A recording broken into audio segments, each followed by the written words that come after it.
I'm Lisa Curcio, and I would love to welcome you here to Lisa's Stamp Studio.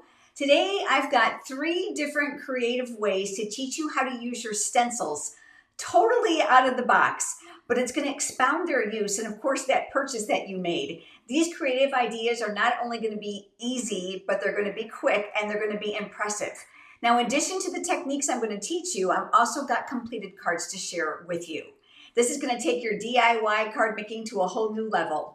Now, you're not going to want to miss the free project sheet. I'll have that linked down in the video description for you below when tonight's premiere is all over. That's going to lead you over to the pictures, the cutting dimensions, and the supplies for all the projects I'm going to share with you this evening. Now, if you're here with us in the live chat, welcome. We are thrilled to be here to answer your questions live. You'll find myself and Gina Hawley here in the live chat. If you're not sure who Gina is, she is my daughter. She works with me here at Lisa's Stamp Studio and an avid stamper. So we would love to meet you and reach out and answer your questions during tonight's premiere. In order to chat, YouTube does require that you log into your YouTube account using your Gmail address, so make sure you do that now. We come back and read every single comment, whether you're watching here with the premiere or if you are watching the replay. We'd also like to give a big shout out to our YouTube channel members. You'll recognize them by the crown that's in front of their name here in the live chat and in the comments. They support Lisa's Stamp Studio for just 99 cents a month. You might be wondering what they get. Custom emojis, custom badges, and of course the opportunity to buy exclusive merchandise that we have designed. If you're interested and want to know more, click that join button right underneath today's video. We would love to have you part of our YouTube channel memberships. All right, we're ready. Let's get started. All of the stencils I'm using today are from one package called Linked Together. I love it because there are 5 different stencils in here, and I don't know if it's going to pick up on camera or not, but they are numbered up here in the corner, which means you can layer them to get really amazing results. Now, you can use them individually or, of course, layer them, but I'm going to show you some other fun and creative ways you can use your stencils today, whether you're using these shapes or any others. You'll want to protect your work surface. I like to use my artboard when I'm stenciling. I have this linked for you in my craft room favorites. To hold the paper down, I'm going to use some low-tack frog tape. That's linked for you there as well. I get lots of questions about what I use. And I'm just taking a piece of basic white cardstock. You're going to want to use a larger piece of cardstock on all the techniques I'm going to teach you today so that you can trim them down and have nice clean edges. If you're using the exact same stencil set, I'm using stencil number 2 for this next step, but of course you can use whatever you'd like. I've got some more low-tack tape here, and I'm just placing the stencil over the cardstock, and then I'm going to tack the stencil down to the board so that it doesn't move. I'm going to be using Pretty in Pink ink for the first step. I've got some scratch paper here next to me and, of course, the ink pad. Now, most people like to put their blending brush right in the ink pad, and I'm not a fan of that because I find it sucks up too much ink and it gets way down too far inside the bristles, which, of course, is wasted. Instead, I like to create a palette using my clear block. So I'm just going to tap that on top of here. I'm going to swirl my brush on top of the clear block, and I like to control the coverage because I know it's really dark when it first comes off. Now, I know you've got a little bit of glare from the studio camera and the lights. So I'm just going to go slowly, and every once in a while I'm going to pick this up so you can see it. The intensity of what you provide is entirely up to you. So if you want this darker than what I'm doing, go for it. I do have completed cards for you for all the techniques I'm going to share with you today. The great thing about using the clear block is you can see that there's no waste on top of here. A lot of people like to use a clear mat. That works as well. Don't be too concerned if you have areas on your stencil that are lighter and darker than others. All you're going to do is repeat this process with small circular motions to fill inside the open stencil areas. One thing I can tell you too about stenciling is it may look a lot lighter from the front than it does from underneath. So if you're not sure you have enough coverage, go ahead and lift off the tape from either the top or the bottom and peel it back and take a little peek there. That's going to be a good indication on whether or not you need ink more in one area or another, or if you want more coverage. And because the bottom is tacked down, you can go right back over it. This is perfect for me, and we're going to work on the next step. For this, we're going to keep the stencil in place, and I'm going to bring in Misty Moonlight ink. Now, this is a darker color, so I'm going to do a little bit of what's called stamping off to reduce the shade. Any color combination and any stamp is going to work for this. I've mounted a splatter image here from the stamp set called Elements of Texture. And I love this because you can create really fun, chic backgrounds, and it's going to work great through the stencil. I'm going to ink up the stamp, and I'm going to stamp off once and twice because I want it lighter. And I'm going to work inside the open areas of the stencil. I'm going to repeat this randomly on top of the stencil, which is going to go through the open areas of the cardstock. How much you want is entirely up to you. I want to make sure that I have good coverage because I'm going to be creating a random background. So I'm just going to go ahead and I'm going to repeat this process to fill the cardstock.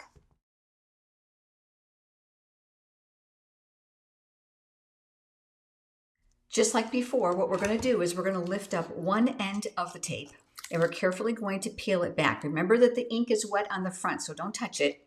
And you can peek through and see if you have enough coverage. If not, just like we've done before, you can lay it back down and do some more. But in this case, I am finished. I'm going to go ahead and I'm going to peel off the tape. I like to save it and reuse it. And then this is just going to get rinsed under tap water since it's dye-based ink. Make sure you blot it dry before you use it again. My best tip for releasing the cardstock is to give it a small twist so that you don't rip it off the tape. And that's going to be able to allow you now to trim this down or die cut it into any shape that you want. But here is the completed card. For this one, I used the Country Flowers bundle. So that's the stamps and the coordinating dies. I colored these with alcohol-based Stampin' Blends markers. I made a silver hexagon frame here, which houses the opening of this beautiful design without hiding it. Now, I get asked a lot about the products, so I'm going to show you very, very quickly.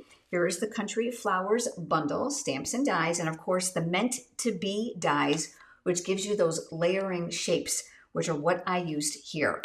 Super pretty and super simple, and just think of all the different designs and texture you can use through the open stencil. All right, let's move on to the next card. I'm coming back to my artboard, and I've got another oversized piece of basic white cardstock that will go on top of my tape to secure it in place.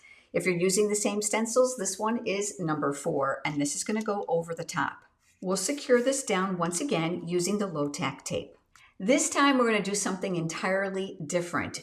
We're going to grab a marker. Now you want to make sure that you have a marker that has a chiseled tip or a ballpoint tip on it, which is going to make it easier for you to use inside the stencil. Now you might be thinking, are you going to trace the whole thing? The answer is no. But I'm going to show you some really interesting things that you can do with this. So I'm going to go ahead and I'm going to use the black Stampin' Write markers with the ballpoint tip. And I'm just going to pick some random areas. We are going to work inside the stencil and we are simply going to trace it. I'm going to pick some random areas, some here and some there. There is really no rhyme or reason to this. This is even a great project for the kids this summer because this is something that they can do without your help. Obviously, school age and able to use pens and markers and even crayons is going to give them a lot of ability to be creative and use those stencils that you have stored up. I'm just going to randomly go around and trace the inside perimeter of some of these shapes.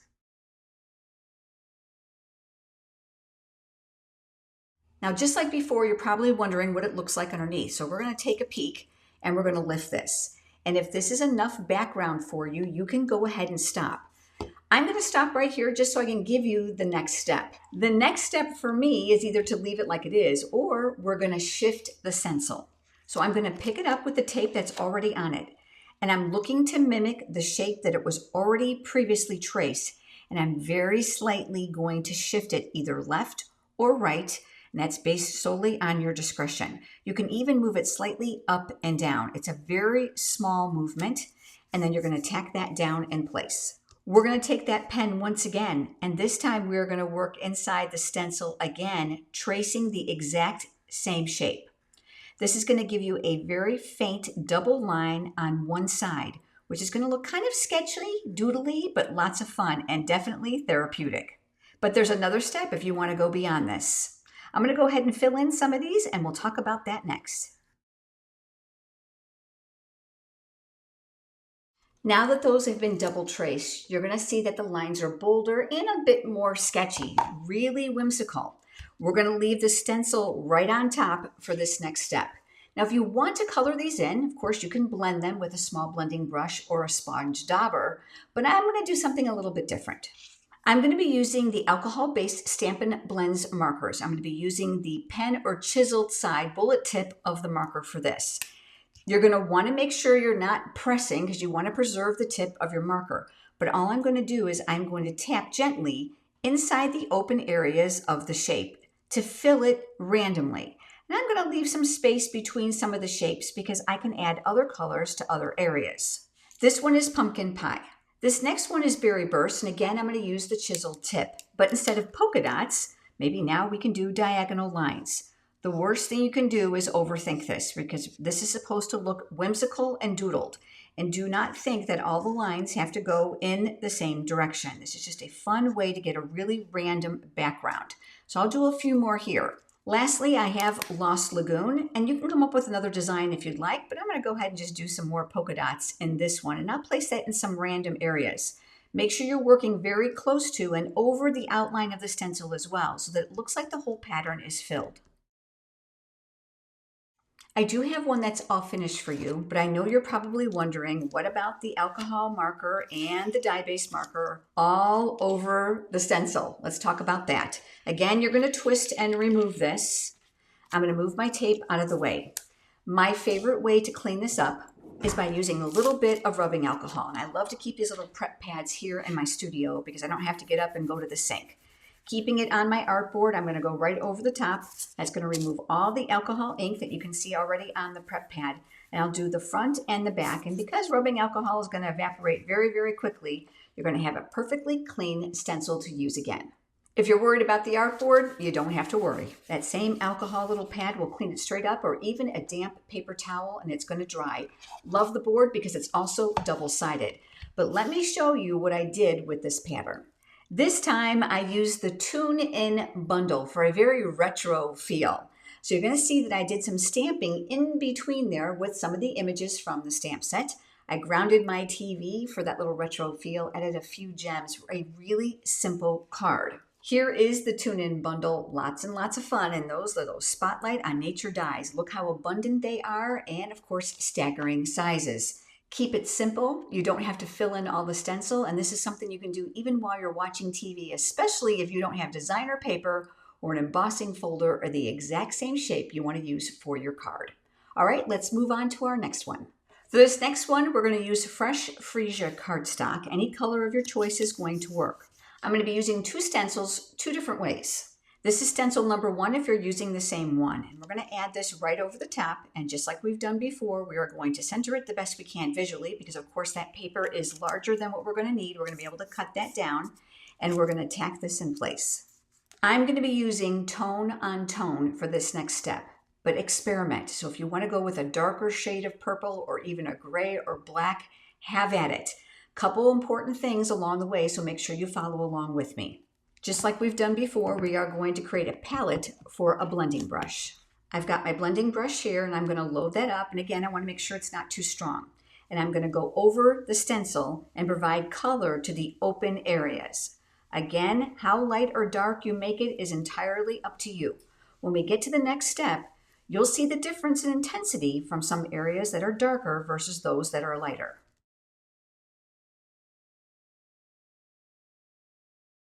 As I've mentioned before, it's going to be really hard to see what the true color is underneath. So we're going to go ahead and we're going to lift this. And you're going to see that I do have some dark and light areas, which is going to be perfect for a beautiful background. Let's go ahead and let's remove this stencil. This next step is very, very important. This ink needs to be completely dry before we move on. If for some reason you are not sure, I'm going to recommend that you let it sit for a bit, or you take your heat tool and just give it a quick pass to make sure all the ink is dry. Now that this is finished, we're going to do a next step with some heat embossing, but I want to prepare my surface to make sure that I get as crisp of an image as I can. From the Embossing Additions Toolkit, I'm bringing out the anti-static powder bag called an Embossing Buddy, and I'm very lightly rubbing the powder over the bag. What this will do is it will tell the embossing powder not to stick where I don't place ink. I'm going to make sure I have my embossing powder ready and nearby. I do like to use a plastic spoon for mine. A lot of you like to use wooden spoons. That works great. This little tray is part of the Embossing Additions Toolkit.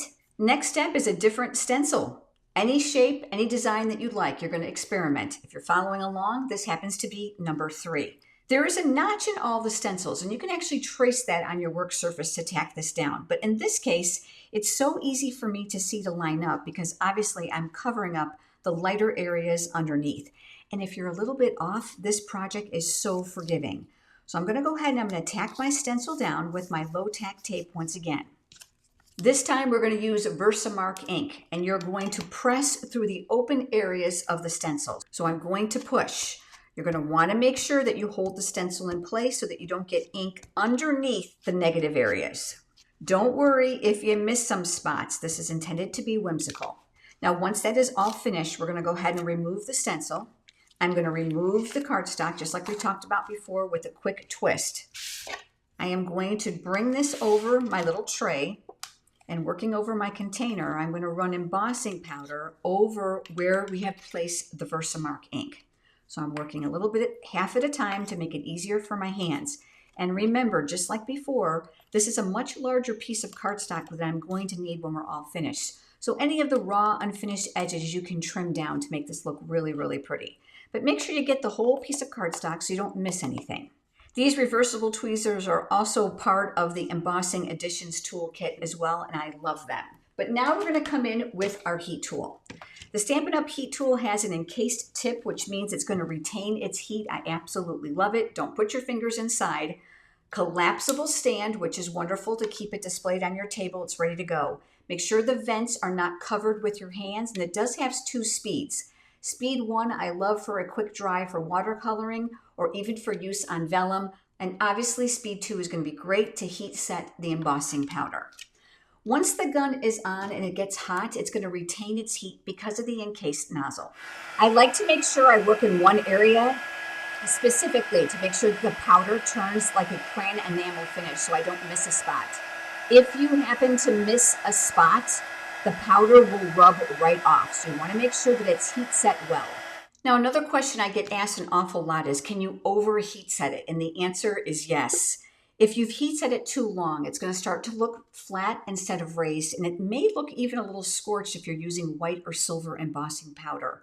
Again, if you don't heat set it, it's going to rub right off. Obviously a lot bigger than what we need, and you can see that I slightly offset the insert to this one, which gives it a really fun 3D type box look. Trim it down and wait until you see the card I made. This one uses the beautiful Butterflies bundle, stamps and dies. I did bring in some other dies here for my vellum greenery. Don't have the heart of covering up those beautiful backgrounds when you've done this beautiful type of creative stenciling to show off your card. So keep your accoutrements, your designs, your greetings fairly small to play up the big background, unless of course you're looking for that really flare retro look. Here are the products I used for this card. This is the beautiful Butterflies bundle, stamps and coordinating dies, very, very abundant. This has a hybrid embossing folder that embosses and die cuts at the same time if you choose. And that vellum greenery came from Textured Floral. I use these an awful lot because they go with everything. Vellum is a great way to showcase some white without overpowering your card and letting your backgrounds shine through. Now, if you're wondering how to clean this, I did a little bit of soap, just a drop of Dawn dish soap, and I rinsed it clean, and then a little rubbing alcohol. It'll stay a little tacky. It does not harm any of your dye or distress inks, so feel free to use it again and again. So recapping the cards that we made, we did our double stenciling here with both ink and embossing powder. And then we did our retro stenciling here, which gave us a really fun random background where you can trace the inside of any shape stencil. And then finally, we did this one where we just did regular basic stenciling, but we stamped through the openings to create a very custom background to coordinate with any of your projects. Take a look at those stencils. Regardless of their shapes or where you've gotten them from, they can be used in an array of ways, and this is just the beginning. Let me know right down in the comments what stencils you have you're going to pull out and how you may use them. I'm sure you've got lots more ideas on how to use them creatively, and I would love to know. As always, I love your feedback. Do me a favor, pop down right now in the comments and let me know which one of those techniques is your favorite. Which one are you going to try? They're great to try on all different types of backgrounds, and I can't wait to see what you come up with. And you know, there's lots more you can do with stencils besides just blending over them. If you love exclusive ideas, I would love to introduce you to Stamp Studio memberships. Every single Monday, I design a brand new project that is not shared anywhere else. It's exclusive to memberships. The best part is it doesn't matter what country you live in, you can join us. There are 2 levels. Level 1 is just $5 for the whole month, and at 9 a.m. Eastern Time every single Monday, you're going to get a brand new project idea with a step-by-step tutorial, pictures, cutting dimensions, and supplies. But if you're looking for a little bit more, Level 2 at $10 a month includes everything in Level 1, plus a monthly fun fold card. And everyone in Level 2 also receives a discount for my PDF tutorial library, and everyone in Level 2 is entered into a monthly product prize giveaway for which we choose 5 winners. You can find all the information over on my website in the red menu bar titled Memberships. While you're over on my website, scroll to the bottom and fill out that little section so that we can add you to our free weekly e-newsletter. Not only do we keep you inspired, we keep you up to date on everything that's happening with Stampin' Up's promotions, as well as what's happening here at Lisa's Stamp Studio. Check out my website for that PDF tutorial library. There's lots more inspiration there for you. If you have enjoyed today's video, do me a favor and click that thumbs up button here on YouTube. It is a like and it helps us immensely. And if this is your first time visiting our channel and you haven't subscribed, we would love to have you do so. Click the subscribe button down below so that YouTube can send you reminders when we have new content to share. We are so glad that you've been here with us tonight. Thank you so much, and we look forward to seeing you next time. Have a great day.